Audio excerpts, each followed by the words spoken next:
We need here to have a radio. They bring us the newspaper, but I need to have a radio to hear what is happening in Kosovo.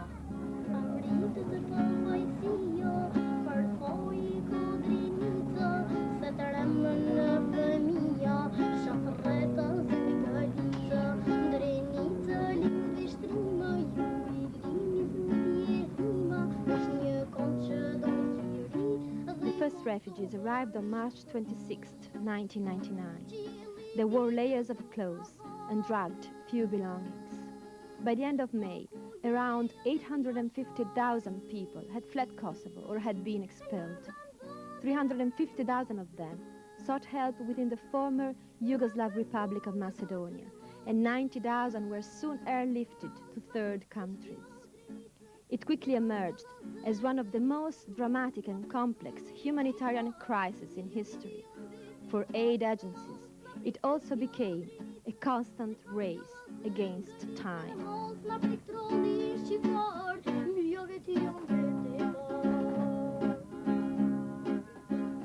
So here is the border, Place, the main border crossing from Kosovo to Macedonia. This is the border where from the end of March till now, more than 230,000 refugees have crossed to Macedonia. Currently, there is still an influx. Yesterday, approximately 7,000 people crossed the border. Today, it is estimated that 4,500 will cross. We have been talking with some of them this morning, and they are telling us that villages have been burned, and they were moving to the main urban centers, and from there waiting, sometimes 1 month or even more, to get a train or a bus to reach the border. We are here because we have escaped. It was everything destroyed when we have escaped from Kosovo. Some of them are even with slippers, they don't have shoes, and there are a huge number of children among them.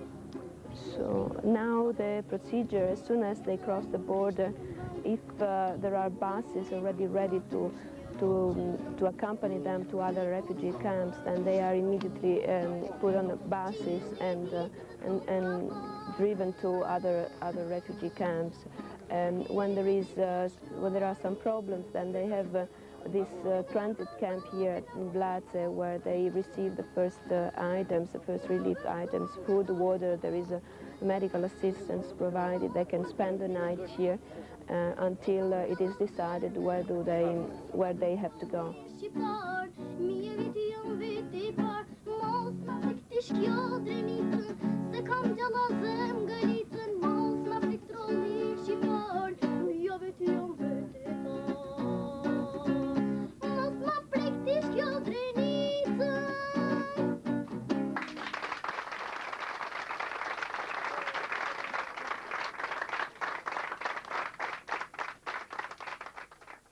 This is my tent. This is the place where I live 1 month ago. We live here 7, 8, 10 people live here. We arrived here with a bus. In this tent was nothing. I mean nothing. After 2 days, they give us food, blankets, everything what we need. I'm Visar Hairulao. I come from Kosovo, exactly from Vicina. When I was in Kosovo, I was a student. I was at a medical school. Before I came here in Macedonia, I was a student in first year in University of Pristina. I was studying English language. I am in first year. I live in Maras. What can I say more?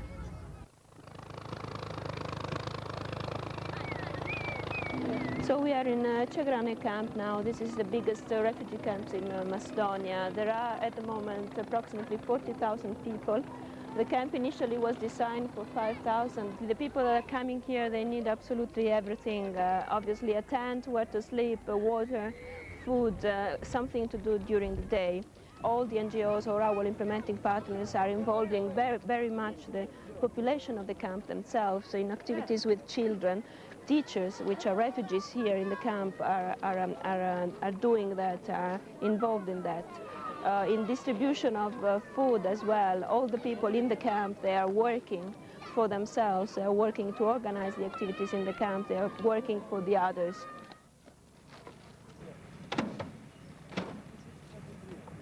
Today we're running a little bit late in food distribution. That's because we had to use the tractor all through the night and this morning to deliver food, water, blankets and sheeting to just under 3,000 people that arrived through the night. In the last few days here in Tigrane camp, we've had in excess of 6,000 people come into the camp.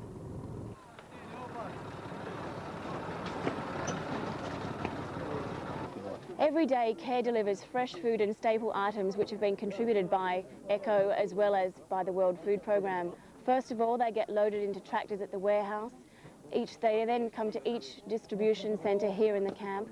Once they arrive, then the section leaders take hold of them, sign for the items, they pass them on to the community leaders. The community leaders then walk through every single row of the section, making sure that every family in every tent receives the food that they really need for the day. So we are not hungry, but we eat some food, and that food it's good. We are not hungry. They bring it food.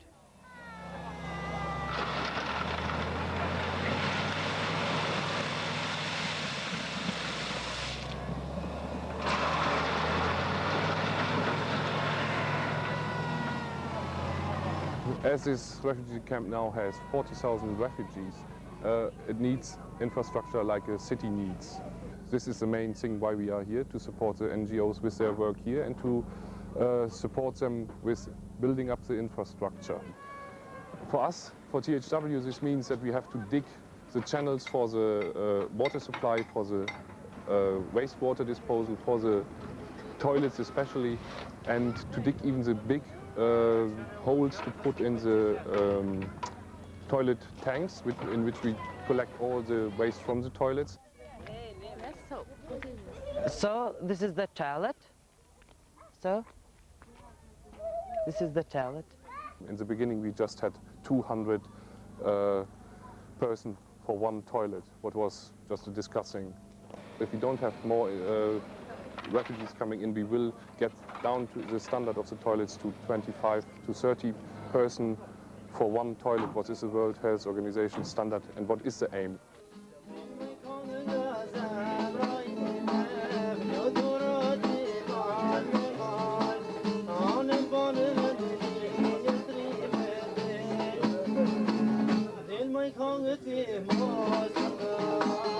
One of the specificities of ECHO is really to try and make our partners work together in a complementary way.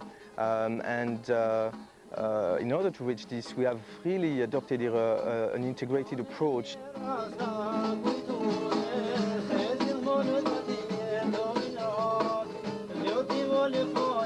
Best example I could give is really the way Oxfam and THW have worked together to bring water to these refugees from Kosovo in a very, very short period of time.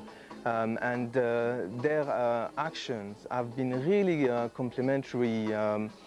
THW helping digging trenches, bringing the material, the equipment, and Oxfam putting the tanks, the huge tanks, the pipes.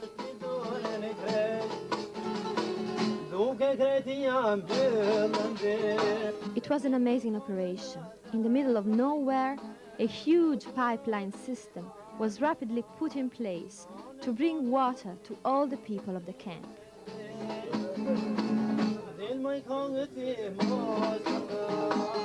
There are now about 43,000 refugees in the camp, so we have to bring in all the water for all their needs, both for the families, the tents, the schools, the hospitals, the outpatients departments and the kitchens.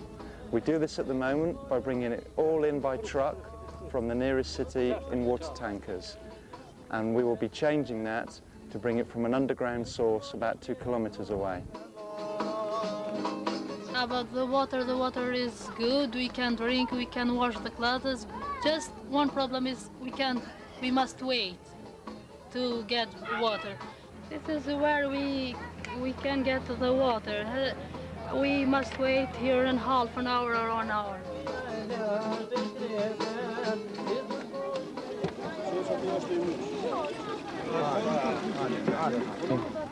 At the moment, we are providing 18 litres per person per day. The minimum is 15, and we are planning towards a minimum of 20 litres per person per day.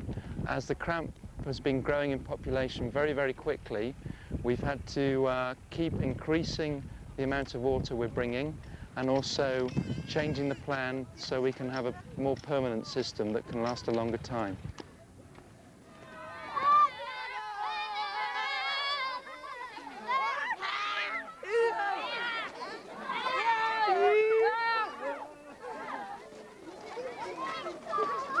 We're at the very top of the camp here. This is where all our storage tanks are. We have 5 tanks here. To fill the tanks, we have trucks coming, and they are coming continually all day and all night. Sometimes 2 or 3 are unloading at the same time. And as each one unloads, we're chlorinating the water. So from the tanks where we were at just now, we've come all the way down the hill. We've come down a smaller pipe here. And from this T just here, we're feeding the tap stands, where everyone's taking their drinking water and the water for the washing. Underneath the tap stand is 3 meters deep of these large stones, which means if there's any spilled water, it all drains down into the ground and doesn't flood the tents further down the hill. I clean my clothes, something, the dishes. I go to see the basketball. What can I do here? I read the newspaper sometimes when I get. What can we do here?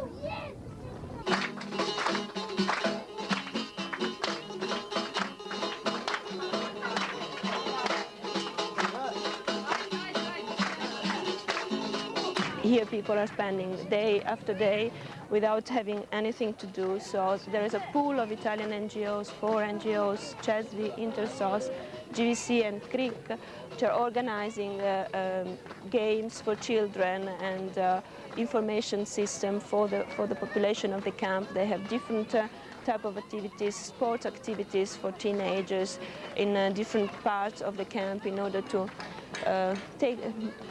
have them busy at least for part of the day. They can do some activities. The children can go in school, can sing, can play.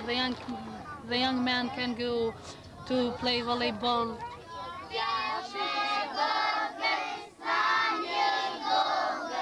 ECHO is doing much more than just refugee camps. We may not forget there are tens of thousands of refugees and host families, and we are concentrating on them too. Now, all this influx of refugees also put a lot of pressure on the social society here in civil society here in this country. So what we are doing also is helping out on the health structures, strengthening health structures, is also doing things on the social institutions. We are financing also aid, humanitarian aid, to the social cases here in this country. So it's not only about refugee camps, it's far more than that.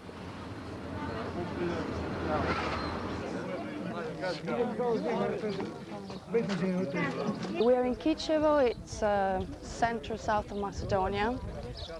We're distributing food parcels to social cases. In the food parcels for each family of 4 members, there's 20 kilos of flour, 2 kilos of rice, 2 kilos of pasta, 1 liter of sunflower oil and 4 bags of soup. Social cases are targeted by Intersos program, especially for the most vulnerable categories, namely the social cases that have no income at all, and they're subsidized by the state with a check of 140 Deutschmarks per month. So it's the category basically composed of disabled, handicapped and vulnerable. We reckon that it was necessary to start helping the most vulnerable in Macedonia as well, because they live in conditions that are basically even worse than the one of the refugees in the country.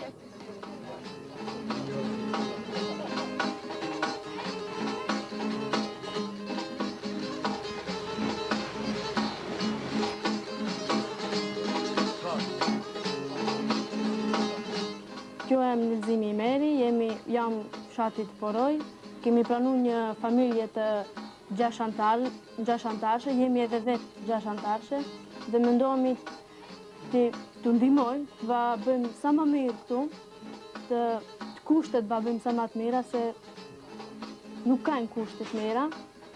We are going from house to find the families who are hosting the more refugees, to bring the water, to put the boiler, wash basin, and other things they need to use.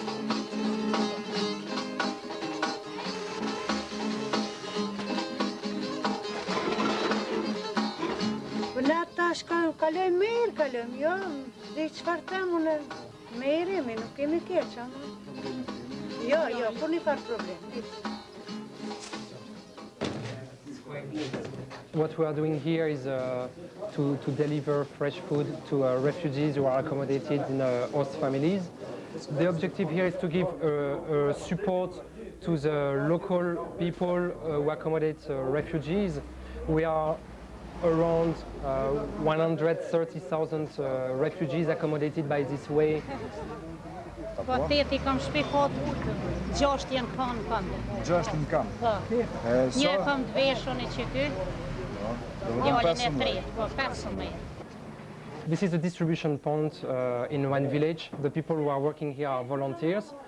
There is actually a distribution of food covered by the United Nations, and we consider that most of the people who are here really need to have an additional food that is fresh food. This is the reason why we give oranges, potatoes, onions, and milk that is quite essential and very much requested by the people. Nashta që ta tumëll se kam në të kore qiken, e bovaki I del, a bovaki s'po me del, se janë edhe tjertë ma të vogël, kam tjetër në 4 vjetë. Çka ka mungesë?